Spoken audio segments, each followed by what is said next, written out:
सरकार बनी तो बलात्कारियों को जेल नहीं भेजेंगे, उन्हें सुबह शाम ऐसी सजा देंगे कि मिसाल बन जाएगी। ये बयान था शुभेंदु अधिकारी का, जिन्होंने कल बंगाल के नए सीएम के तौर पर शपथ ली।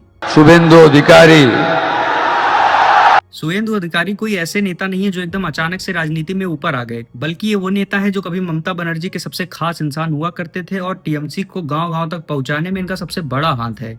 इस कहानी की शुरुआत होती है 2007 के नंदीग्राम आंदोलन से, जब किसानों की जमीन हड़पने को लेकर पूरा इलाका सड़कों पर आ गया था। उस समय शुभेंदु अधिकारी न सिर्फ एक नेता थे, बल्कि उस आंदोलन का सबसे बड़ा चेहरा बन चुके थे।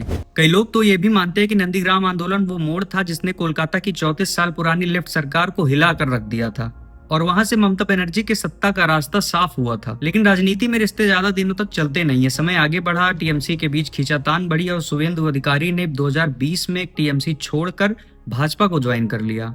सबको लगा ये सिर्फ एक नेता और पार्टी का बदलना है, लेकिन फिर आया वो चुनाव जिसने बंगाल की राजनीति का पूरा माहौल ही बदल कर रख दिया। नंदीग्राम में शुभेंदु अधिकारी सीधा ममता बनर्जी के सामने खड़े हुए और उन्हें चुनाव में हरा दिया और यहीं से उनकी पहचान ममता बनर्जी के सबसे बड़े चैलेंजर के रूप में हुई। उनके समर्थक कहते हैं कि वो जमीन से जुड़े हुए नेता हैं जो राजनीतिक हिंसा और भ्रष्टाचार के खिलाफ खुलकर बोलते हैं, लेकिन विपक्ष उन्हें जरूरत से ज्यादा आक्रामक और ध्रुवीकरणीय राजनीति करने वाला नेता बताता है।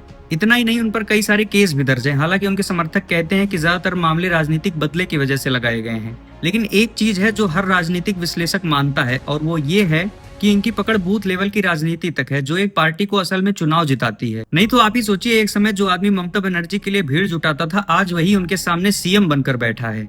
खैर, अब देखना यह है कि शुभेंदु अधिकारी सिर्फ बड़े बड़े बयान देने वाले नेता साबित होंगे या बंगाल के विकास को सच में कोई अंजाम दे पाएंगे।